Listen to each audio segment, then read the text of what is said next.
नमस्कार, मैं हूं अनुष्का नायर और आप देख रहे DRV न्यूज़। गुरुवार 12 जून को दोपहर 1:39 पर अहमदाबाद एयरपोर्ट से लंदन के लिए रवाना हुई एक विमान टेक ऑफ के कुछ मिनट बाद ही नज़दीक के एक मेडिकल कॉलेज की इमारत से जा टकरा गिरा। इस हादसे ने करीबन 245 लोगों की जान चली गई है। देश भर में शोक की लहर दौड़ रही है। इस हादसे के बाद मुंबई में भी दहशत का माहौल है, खासकर छत्रपति शिवाजी महाराज अंतर्राष्ट्रीय हवाई अड्डा से सटे इलाकों में। मुंबई एयरपोर्ट दुनिया के सबसे व्यस्त हवाई अड्डों में से एक है। यहाँ हर 65 सेकंड में एक फ्लाइट लैंड या टेक ऑफ करती है। ऐसे में आसपास के रिहायशी इलाकों में रहने वाले लोग खुद को सुरक्षित महसूस नहीं कर पाते। अहमदाबादची जी घटना झाली खूपच दुर्दैवी आहे।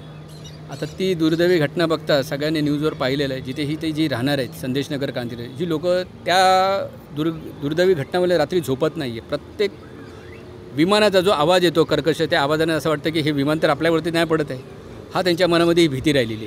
तर ती लोकांचा हा विचार चालला आहे, त्या दिवसापासून हे आमच्यासारख्या लोकप्रतिनिधीकडे येऊन विचारतात की बाबा हे आमचं स्थलांतरित कधी होणार। गेली 15 ते 20 वर्ष झाले की स्थलांतर होणार, फक्त 100 प्रत्येक निवडणुकीच्या अगोदर प्रत्येक नेता 100 लोकांना चाव्या देतो आणि स्थलांतरित करतो। इथे राहणारा नगरसेवक, इथे राहणारा आमदार, ज्यांनी ते सगळे आपापल्या चांगल्या आयुष्यामध्ये बंगल्यामध्ये राहतात, फक्त त्यांचे वोटर्स आहेत ते बिचारे गरीब अशा दुःखामध्ये राहतात। त्यांचा विचार कधी करणार? त्यांच्या विचारासाठी सरकारने विचार करायला पाहिजे लवकरात लवकर, म्हणजे पावसाळा आहे किंवा निवडणूक याचा विचार न करता, याचा कालावधी वाट न बघता, पावसाळा असेल त्यांना त्वरित लवकर त्यांना स्थलांतरित करावं। भविष्यामध्ये कधी पण इथून प्लेन जातं, झोपडपट्टीवरनं वरून जातं, झोपडपट्टीच्या वरून जातं, त्यामुळे इथे कधी हादसा होण्या, प्लेन जर बिघाड झाला प्लेनमध्ये काय, तर या झोपडपट्टीवर कधी प्लेन पडण्याची शक्यता आहे, 100% आहे, त्यात कुठलाही संशय नाही। पण एक बरेच वर्षापासून इथे शिफ्टिंगचं एअरपोर्टचं SRA शिफ्टिंग चालू आहे, पण ते आज दरवर्षी फक्त 50, 100, 50, 100 अशाच लोकांना शिफ्टिंग दिलं झालं गेल्या 3-4 वर्षापासून। तर ही आमदारकी टिकवून ठेवण्यासाठी किंवा मताची लाचारी करण्यासाठी हे सगळा प्रकार चालू आहे।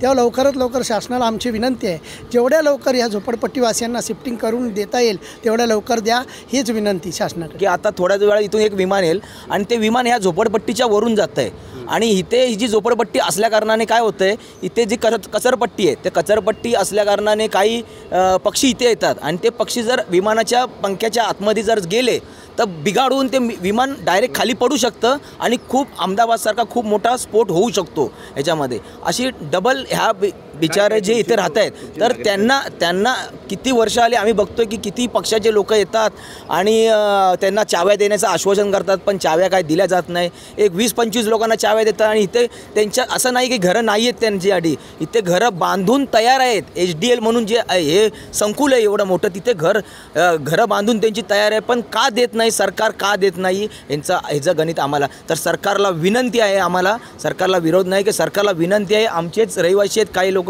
आम्ही इथेच आजूबाजूला राहतो, तर लवकरात लवकर त्या बिचाऱ्या लोकांना तिथे शिफ्ट करावं, आणि असा हादसा होण्याच्या अगोदर हे सर्व सरकारने त्याच्यामध्ये लक्ष घ्यावं। धन्यवाद। कसं आहे, सर्वप्रथम तर मला अभिमान वाटतो की छत्रपती शिवाजी महाराज हे जे विमानतळ आहे, हे जगातील एकमेव असं विमानतळ आहे जे फार बिझी असं विमानतळ आहे। पण दुर्दैव असं की एकंदरीत पाहिलं तर हा स्लमचा पट्टा पाहिला आजूबाजूचा, तर फार वाईट वाटतं की आज मुंबई संपूर्ण भारताची आर्थिक राजधानी असताना देखील मुंबईच्या जिथून मेन दळणवळण होतं तिथेच ही परिस्थिती आहे।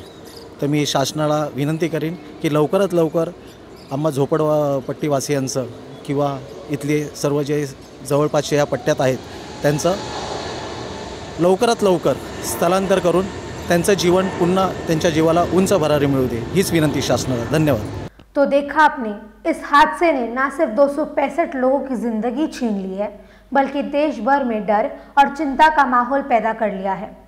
अब सवाल ये उठता है कि क्या हमारे हवाई अड्डों के पास रहने वाले नागरिक वाकई सुरक्षित है या नहीं। स्थानीय नागरिकों ने अपील की है सरकार से कि वो इस मुद्दे पर गंभीरता से विचार करे और उन्हें जल्द से जल्द शिफ्ट करे। ऐसे ही खबरों के लिए जुड़े रहिए, देखते रहिए। मैं अनुष्का नायर, DRV न्यूज़ से।